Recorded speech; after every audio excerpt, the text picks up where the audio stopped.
Welcome to Hatman Strikes Back Daily Boxing News. Now, last year, Derek Chisora expressed his desire to have his final professional fight in his native country of Zimbabwe. Now, there hasn't really been a really big boxing show in Africa since Lennox Lewis fought Hasim Rahman the first time. That was in South Africa. Obviously, there are lots of smaller shows that go on in Africa all the time. But in terms of major shows involving major promoters, that's the last time that one occurred, as far as I can remember. There's been lots of talk about putting shows on in Africa, but none of them have come to fruition. Now, I've speculated as to why this is, and the theory that I've put forward in many videos over the past year is that there are simply too many palms to grease on the ground in most African countries to make a major boxing event financially viable. Now, some people will point out that there are lots of concerts that go on in Africa involving major international artists. They happen there all the time. But here's the difference. In most cases, those concerts are put on by local African promoters who know and have a relationship with local government and local law enforcement, local security companies, local business people, and so on. Whereas if Eddie Hearn or Frank Warren tried to put a show on in Africa, or even Turki Al Sheikh, they would be a foreign promoter infringing on the territory of the local African promoters and business people, government, so on and so forth. They would want to be financially remunerated for allowing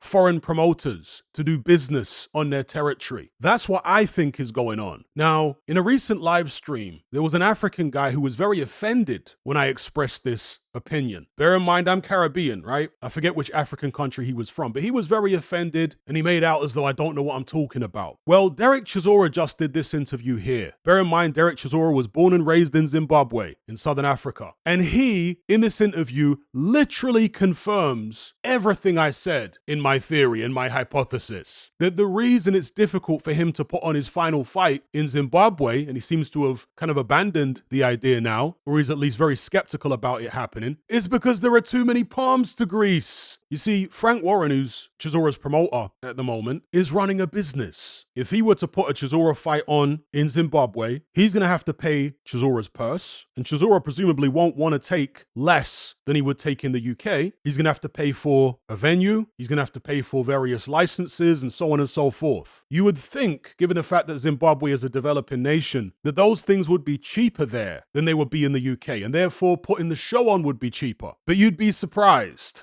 because as I say, so many people in many African countries are on the take to a ridiculous extent that it can actually end up being more expensive to put a show on there than in the UK. Also bear in mind that in the UK, the paying public are going to generate a certain amount of money. People who turn up buy tickets to watch the show. In Zimbabwe, because people have got far less disposable income than they have in Britain, you're probably not going to generate anywhere near the same amount of money at the gate. So it's potentially more expensive to put the fight on there because of all the people that want to be paid off, and you're going to make less money from it. It just doesn't work. In order for big fights to happen in Africa, it's going to take one of these major promoters forming a relationship and a partnership with local African promoters who they can trust, who aren't going to go completely insane with their monetary demands and so on. And that will be very difficult because there'll be pressure on them to squeeze money out of Eddie Hearn or Frank Warren or Turki Al Sheikh. And the other way that you could do it over there would be if the Saudis are willing to lose even more money on a show than normal, as far as the spending to revenue ratio, if they've got no issue with greasing all the palms that need to be greased. But yeah, that's how you could do it theoretically. So anyway,